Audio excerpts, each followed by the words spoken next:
बिस्मिल्लाहिर्रहमानिर्रहीम। अस्सलाम वालेकुम। आज हम स्टडी करेंगे चैप्टर नंबर 13 का टॉपिक जिसका नेम है ओहम्स लॉ। इस टॉपिक को स्टडी करने के लिए हम सबसे पहले एक कंडक्टर को अटैच कर देते हैं विद अ बैटरी। यानी हमने इस कंडक्टर को किसी किस्म का पोटेंशियल डिफरेंस V दे दिया है और इस पोटेंशियल डिफरेंस को अप्लाई करते ही हमने ये ऑब्जर्व किया कि इसके पॉजिटिव और नेगेटिव टर्मिनल्स की वजह से इस कंडक्टर के इलेक्ट्रॉन्स मूव कर रहे हैं, नेगेटिव साइड से रिपेल हो रहे हैं, पॉजिटिव की तरफ अट्रैक्ट हो रहे हैं और इसीलिए ये इलेक्ट्रॉन्स फ्लो कर रहे हैं और फ्लो करते हुए इस तरफ आ रहे हैं। कहने का मकसद ये है कि जैसे ही हमने V पोटेंशियल डिफरेंस इस कंडक्टर को दिया है, फ़ौरन से किसी किस्म का करंट I यहाँ पे इस्टेब्लिश हो चुका है। अब कितना करंट होगा कितने पोटेंशियल डिफरेंस पे, यानी अगर हम पोटेंशियल डिफरेंस को बढ़ाएं तो करंट क्या बढ़ता है या फिर हम पोटेंशियल डिफरेंस को कम करें तो करंट कम होता है। इस क्वेश्चन का आंसर सबसे पहले एक German physicist George Simon Ohm's ने दिया था, जिसका ये कहना था कि अगर हम पोटेंशियल डिफरेंस यानी इस पॉजिटिव और नेगेटिव टर्मिनल की एबिलिटी को इंक्रीज कर दें, पोटेंशियल डिफरेंस की क्वांटिटी को बढ़ा दें, इसके बढ़ाने से करंट बढ़ जाएगा।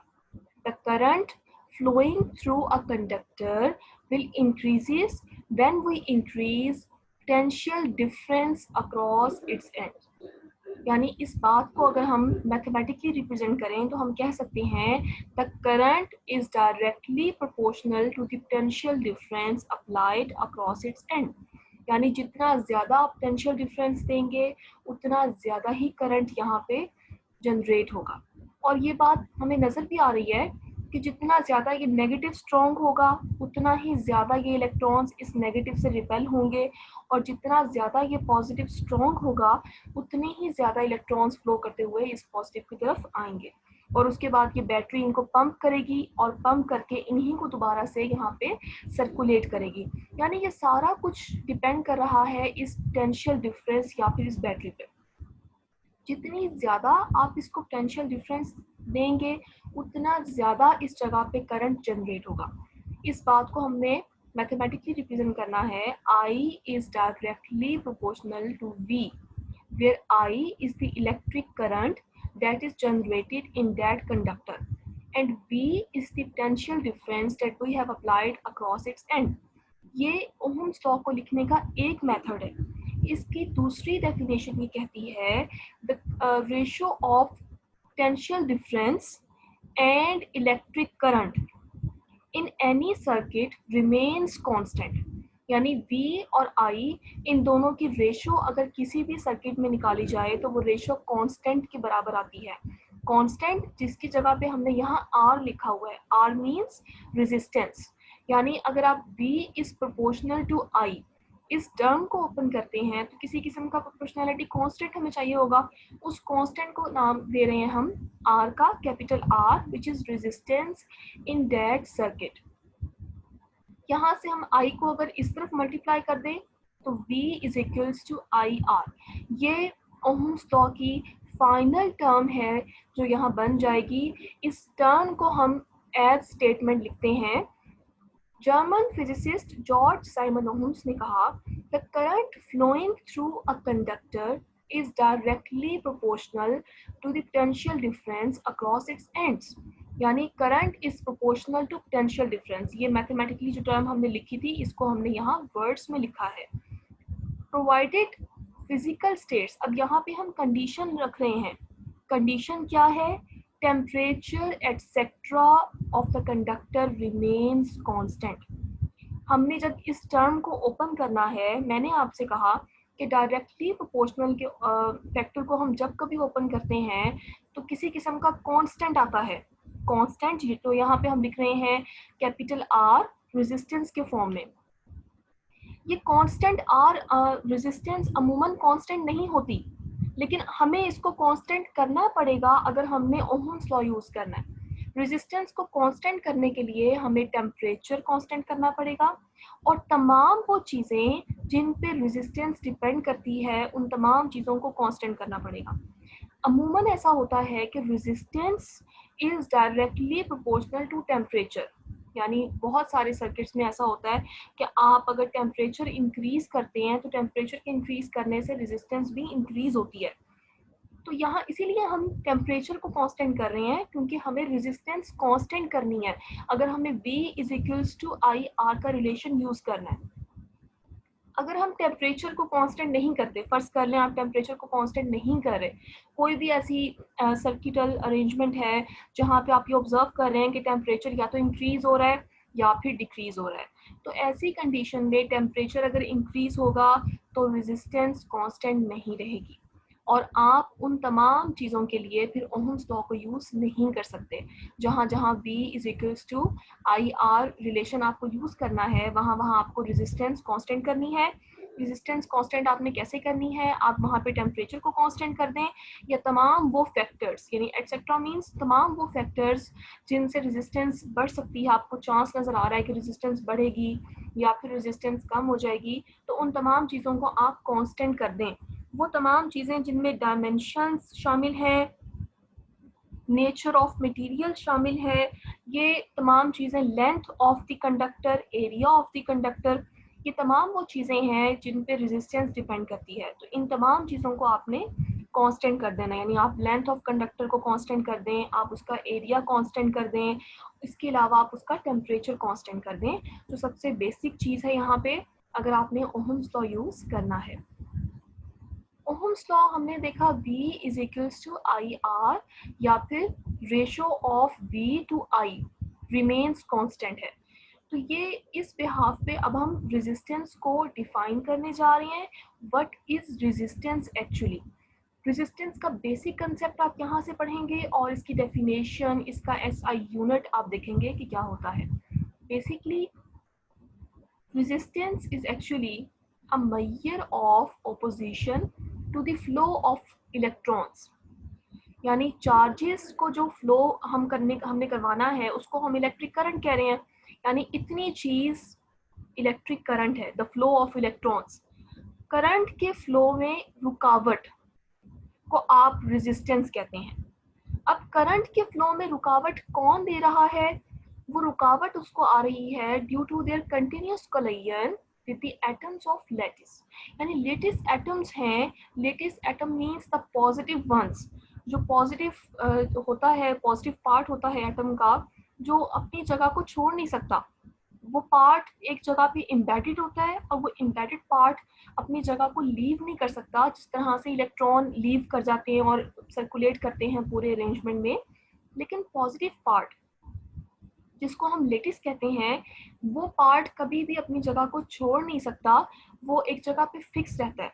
फिक्स रहने के अलावा वो पार्ट अप डाउन मूव कर सकता है या फिर बैक एंड फोर्थ मूव कर सकता है, यानी अपनी जगह पे वो पार्ट वाइब्रेट तो कर सकता है लेकिन ऐसा नहीं हो सकता कि वो पार्ट अपनी जगह को छोड़ के बाकायदा सर्किट में मूव करे जिस तरह के इलेक्ट्रॉन्स करते हैं।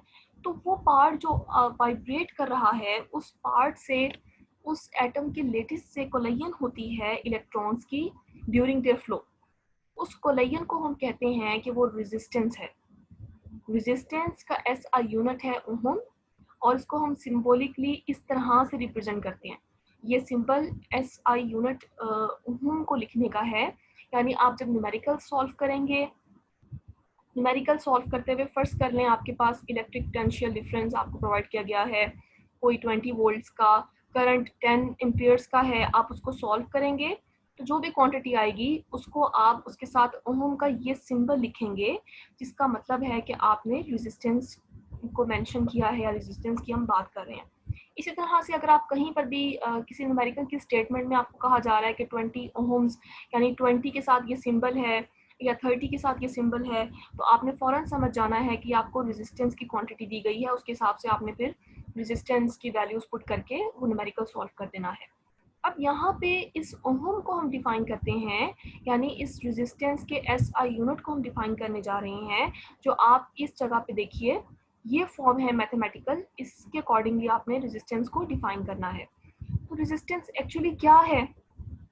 A conductor has a resistance of 1 ohm if a current of 1 ampere flows when a 1 volt is applied across its end। यानी 1 वोल्ट का पोटेंशियल डिफरेंस आप किसी भी कंडक्टर को प्रोवाइड कर रहे हैं और उस 1 वोल्ट के पोटेंशियल डिफरेंस के बाद उस कंडक्टर में 1 एम्पियर का करंट जनरेट हो रहा है, तो उसको हम कहेंगे कि उस कंडक्टर की रेजिस्टेंस 1 ओम के बराबर है। यहाँ से हम देखते हैं कि रेजिस्टेंस का बेसिकली कंसेप्ट क्या है। रेजिस्टेंस के बेसिक कंसेप्ट को पढ़ने के लिए हम यहाँ इन एटम्स को सपोज कर रहे हैं। ये एटम्स हैं, उनके लेटिस एटम्स हैं, और लेटिस एटम्स के अलावा ये इलेक्ट्रॉन्स हैं जो कि यहाँ पे रिप्रेजेंट किए गए हैं। ये इलेक्ट्रॉन्स फ्री इलेक्ट्रॉन्स हैं और ये मेटल आयंस हैं। मेटल आयंस और मेटल एटम्स, यानी मेटल को हम यहाँ पे स्टडी कर रहे हैं और ये मेटल के एटम्स हैं और आयंस को रिप्रेजेंट किया गया है। तो ये आयंस और इलेक्ट्रॉन्स, आपको पता है कि फ्री इलेक्ट्रॉन्स हैं। जैसे ही आप इन इलेक्ट्रॉन्स को किसी किस्म का पोटेंशियल डिफरेंस अक्रॉस इसके बैटरी लगा के इसको प्रोवाइड करते हैं, तो फौरन से ये इलेक्ट्रॉन्स बैटरी के पॉजिटिव टर्मिनल की तरफ फ्लो करेंगे।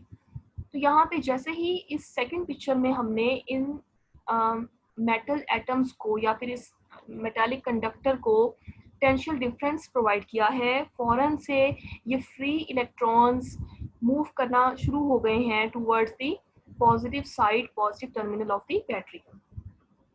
ऐसे में ये कोलाइड करेंगे, रास्ते में इनके ये मेटल आयंस मौजूद हैं। ये आयंस इनके लिए एक रुकावट है। ये इलेक्ट्रॉन यहाँ से सीधा मूव करना चाह रहा है, लेकिन आगे इसके ये आयन मौजूद है। तो यहाँ पे मूव करने के दौरान, इस फ्लो के दौरान, ये इलेक्ट्रॉन कोलाइड कर जाएगा इस आयन के साथ, और जो ही कोलाइजन होगी ये अपनी काइनेटिक एनर्जी का कुछ हिस्सा यहाँ पे लूज कर देगा, और लॉस की वजह से ये इलेक्ट्रॉन दूसरे पॉजिटिव टर्मिनल की तरफ नहीं पहुँच पाएगा। तो ये रुकावट जो इसने इस इलेक्ट्रॉन को प्रोवाइड की है, इसी को हम कहते हैं रेजिस्टेंस। कुछ कंडक्टर्स में कुछ मटेरियल्स ऐसे होते हैं जिनमें ये ओपोजिशन ज़्यादा होती है, और कुछ मटेरियल्स ऐसे होते हैं बाय नेचर जिनमें ये ओपोजिशन कम होती है।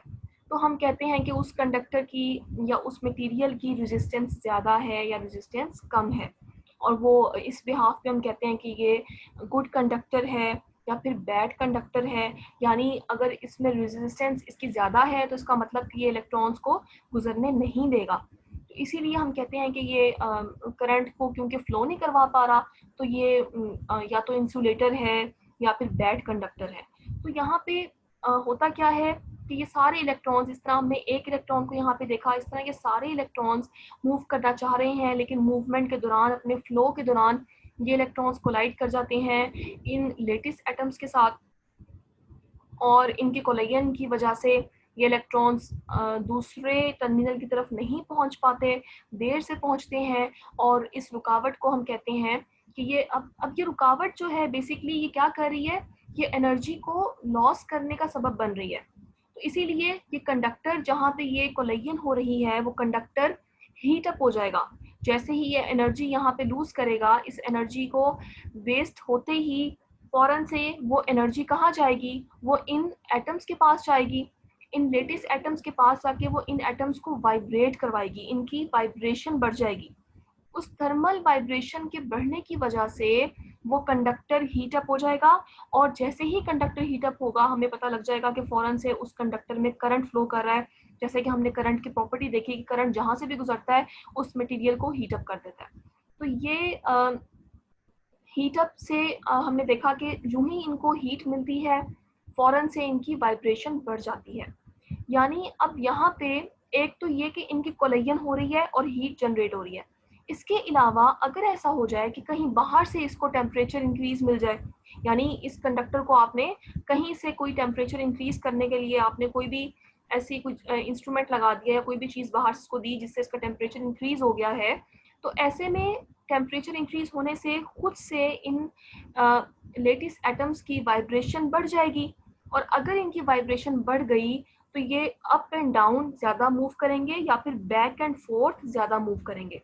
इनकी अप डाउन मूवमेंट की वजह से रेजिस्टेंस या ओपोजिशन बढ़ जाएगी। अभी ये लेटिस एटम सिर्फ यहाँ तक है, अगर इसकी वाइब्रेशन और ये इलेक्ट्रॉन के पास ये चांस है कि वो इन दोनों के दरमियान से यहाँ से गुजर जाए, लेकिन अगर इस एटम की और इस लेटिस एटम की वाइब्रेशन बढ़ गई, इंक्रीज हो गई, तो ये और ज़्यादा अप एंड डाउन मूव करेंगे। अप एंड डाउन मूव करने का मतलब ये है कि ये रुकावट जो पहले सिर्फ यहाँ तक महदूद थी, वो रुकावट अब इंक्रीज हो जाएगी, यानी वो और ज़्यादा चांस है कि वो इस इलेक्ट्रॉन को जो आगे जाना चाह रहा है उसको रोक सकें। तो यही मकसद है कि ये ओपोजिशन, इसको हम कह रहे हैं रेजिस्टेंस। रेजिस्टेंस बढ़ जाती है अगर आप कहीं से किसी भी मटेरियल को टेम्परेचर प्रोवाइड कर दें। ये बात हम कर रहे हैं कंडक्टर्स के केस में। कंडक्टर्स की रेजिस्टेंस बढ़ जाती है अगर उनका टेम्परेचर इंक्रीज कर दिया जाए। तो इसीलिए हमने अगर ओहम्स लॉ यूज़ करना है तो हमें इसकी रेजिस्टेंस को कांस्टेंट करना है। रेजिस्टेंस को कांस्टेंट करने के लिए बेसिकली जो चीज़ हमारे पास है, जो हमारे बस में है, वो ये है कि हम टेम्परेचर को इंक्रीज ना करें, टेम्परेचर उसका कांस्टेंट कर दें उस मटेरियल का, और उसके बाद उसकी रेजिस्टेंस को किसी हद तक हम कांस्टेंट कर पाएंगे। तो ये रेजिस्टेंस का बेसिक कंसेप्ट है। इसके बाद ये पिक्चर है जो डिपिक्ट कर रही है बेसिकली ओहम्स लॉ को, यानी जितना ज़्यादा वोल्टेज आप प्रोवाइड करेंगे उतना ज़्यादा करंट फ्लो करेगा, और रेजिस्टेंस का काम क्या है, करंट को रोकना। तो करंट को रोकने के लिए अगर आप चाहते हैं, रेजिस्टेंस ने तो करंट को रोकना है, तो इसको आगे भेजने के लिए what we need, we have to provide some sort of voltage. जितना ज़्यादा वोल्टेज होगा उतना ज़्यादा करंट फ्लो करेगा उस अरेंजमेंट से। अब हर वो कंडक्टर, हर वो मटेरियल जो ओहम्स लॉ ओबे करे उसको हम कहेंगे कि वो ओहमिक है। ओहमिक असल में हम उस मटेरियल को कहेंगे, उस कंडक्टर को कहेंगे जो ओहम्स लॉ ओबे कर रहा है। अब क्योंकि ये दोनों डायरेक्टली प्रोपोर्शनल हैं, V और I, हम इसका जब ग्राफ ड्रॉ करेंगे तो ग्राफ स्ट्रेट लाइन आना चाहिए। याद रखें, जब कभी हम किसी डायरेक्टली प्रोपोर्शनल क्वांटिटीज़ को ग्राफ पे प्लॉट करते हैं तो उनका ग्राफ हमेशा लीनियर या फिर स्ट्रेट लाइन बनता है। तो इसीलिए आप जब कभी किसी ओहमिक मटेरियल का ग्राफ ड्रॉ करेंगे तो हमेशा स्ट्रेट लाइन आएगा। ओहमिक मटेरियल की एक एग्जांपल है कंडक्टर। कंडक्टर के केस में आप जब कभी ग्राफ ड्रॉ करेंगे, V और I का ग्राफ हमेशा लीनियर आएगा, सो कंडक्टर इज ओहमिक। लेकिन कुछ ऐसे मटेरियल्स भी हैं जो ओहमिक नहीं होते, यानी जिनमें V और I प्रोपोर्शनल नहीं रहता। उसकी एक एग्जांपल है फिलामेंट बल्ब। इसके अलावा सेमीकंडक्टर डायोड्स एग्जांपल है। यानी फिलामेंट बल्ब को जब हम कनेक्ट करते हैं पोटेंशियल डिफरेंस के साथ, तो स्टार्ट में तो क्योंकि बल्ब आपने भी दिया ही है उसको इलेक्ट्रिक पोटेंशियल, तो इसीलिए स्टार्ट में ऐसा होता है कि एक खास हद तक दोनों प्रोपोर्शनल रहते हैं, V और I। लेकिन उस हद के बाद ग्राफ स्ट्रेट लाइन नहीं रहता बल्कि डेविएट कर जाता है, और इस डेविएशन का मतलब ये है कि V और I प्रोपोर्शनल नहीं है। और जब कभी ये प्रोपोर्शनल नहीं है, इसका मतलब ये है कि उस जगह पे लाजमन रेजिस्टेंस या तो बढ़ गई है या फिर कम हो गई है, यानी रेजिस्टेंस अब कांस्टेंट नहीं रही। तो फिलामेंट बल्ब के केस में ये होता है कि आप जब उसको स्टार्ट में अभी आप उसको जलाते ही हैं, उस वक्त वोल्टेज और करंट दोनों प्रोपोर्शनल होते हैं, लेकिन जो टाइम गुजरता है, टाइम गुजरने के साथ साथ उस फिलामेंट बल्ब का टेम्परेचर इंक्रीज होना शुरू हो जाता है। वो मटेरियल हीटअप हो जाता है और उसके हीटअप होने की वजह से उसकी रेजिस्टेंस भी बढ़ जाती है। रेजिस्टेंस बढ़ती है तो उसकी रेजिस्टेंस के बढ़ते ही फौरन उस जगह से वो ग्राफ डेविएट कर जाता है ओहम्स लॉ से। तो ये इसकी एक एग्जांपल। दूसरी एग्जांपल है सेमीकंडक्टर डायोड्स की। सेमीकंडक्टर डायोड्स में ऐसा होता है कि अगर आप वोल्टेज और करंट की रेशियो देखें, इसका ग्राफ ड्रॉ करें, ग्राफ कभी भी स्ट्रेट लाइन नहीं आता। यानी सेमीकंडक्टर डायोड्स भी, पीएन जंक्शन डायोड्स भी एक्चुअली नॉन ओहमिक होते हैं, ये ओहम्स लॉ ओबे नहीं करते। अब रेजिस्टेंस जिसको हमने इतना डिटेल में पढ़ा, रेजिस्टेंस बाज़-औक़ात हमें सर्किट्स में अटैच करनी पड़ती है, उसके डिफरेंट पर्पसेस होते हैं, उसको अटैच करना पड़ता है। बाज़-औक़ात हमें करंट को लिमिट करना होता है, यानी हम करंट हाई अमाउंट में नहीं जा रहे, तो करंट को कम करने के लिए हम वहाँ पर रेजिस्टेंस अटैच कर देते हैं, या फिर वोल्टेज को एडजस्ट करने के लिए, करंट की वैल्यूज़ को एडजस्ट करने के लिए हमें रेजिस्टेंस वहाँ पे अटैच करनी पड़ती है। रेजिस्टेंस अटैच करने के दो मेथड्स हैं, या तो आप रेजिस्टेंस सीरीज अटैचमेंट से कर सकते हैं, या फिर आप रेजिस्टेंस को पैरेलल अरेंजमेंट से अटैच कर सकते हैं। सीरीज अटैचमेंट में ये होता है कि हमेशा रेजिस्टेंस को एंड टू एंड, यानी ये रेजिस्टेंस है, रेजिस्टेंस नंबर 1, इस रेजिस्टेंस नंबर 1 को आपने कनेक्ट करना है रेजिस्टेंस नंबर 2 के साथ, तो इन दोनों के एंड्स को, इनकी साइड्स को ज्वाइन कर दें, यानी ये इनकी एक साइड है, इसको आपने ज्वाइन कर दिया। फिर रेजिस्टेंस नंबर 2 को आपने ज्वाइन करना है रेजिस्टेंस नंबर 3 के साथ, तो इन दोनों की साइड्स को आपने ज्वाइन कर देना है। यानी इसको आपने कैसे कनेक्ट करना है, एंड टू एंड। तो यहाँ से आप इनको कनेक्ट करेंगे, तो ये एक अरेंजमेंट है, एक तरीका है इसको अटैच करने का, कि आप इसको एंड टू एंड अटैच कर दें। फिर आपको टोटल रेजिस्टेंस चाहिए, टोटल रेजिस्टेंस के लिए आपको इक्विवेलेंट रेजिस्टेंस का नाम देना पड़ेगा। इक्विवेलेंट रेजिस्टेंस के लिए आप सिंपली इन तीन रेजिस्टेंस को ऐड कर देंगे, यानी R1 plus R2 plus R3, यहाँ से हमारे पास इक्विवेलेंट रेजिस्टेंस आ जाएगी।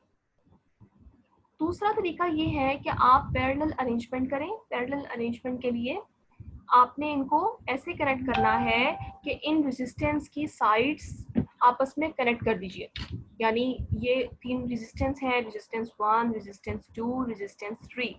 आपने इसको ऐसे कनेक्ट करना है कि इनकी तीनों की आपने साइड्स को, तीनों के एंड्स को ज्वाइन कर दें। ये तीन रेजिस्टेंस हैं, इन तीनों रेजिस्टेंस के इस तरफ की यानी राइट पार्ट्स को हमने ज्वाइन करके एक कॉमन एंड बना दिया। बिल्कुल ऐसे ही यहाँ से इस साइड के तीनों टर्मिनल्स को, तीनों एंड्स को हमने ज्वाइन कर दिया कॉमन। तो कॉमनली हम ज्वाइन कर देंगे दोनों एंड्स को, तो इस तरह की अरेंजमेंट को हम कहेंगे कि ये पैरेलल अरेंजमेंट है। अगेन हमें टोटल रेजिस्टेंस चाहिए, टोटल के लिए हम क्या करेंगे, इक्विवेलेंट रेजिस्टेंस फाइंड आउट करेंगे। इक्विवेलेंट रेजिस्टेंस फाइंड आउट करने के लिए आपने इसका इन्वर्स लेके सॉल्व करना है, यानी 1/R1 plus 1/R2 plus 1/R3। ये तीन रेजिस्टेंस हैं जो हमने अटैच किए हैं, 3 से ज़्यादा भी कर सकते हैं। तो अगर आप 3 से ज़्यादा करेंगे तो यहाँ प्लस सो ऑन टर्म्स हैं, यानी वो उस हिसाब से आप फिर वहाँ पे एड अप करते जाएंगे। तो ये मेथड है अटैच करने का। अब आपका टास्क ये है इस लेक्चर में कि आप इस पिक्चर को देखिए और ये बताइए कि ये बल्ब्स हमने कैसे अटैच किए हैं। ये 3 बल्ब्स हैं, इनको आप कैसे अटैच कर रहे हैं, सीरीज में या फिर पैरेलल में। इसको ऑब्जर्व कीजिए और ऑब्जर्व करके मुझे आप फौरन फीडबैक प्रोवाइड कीजिए।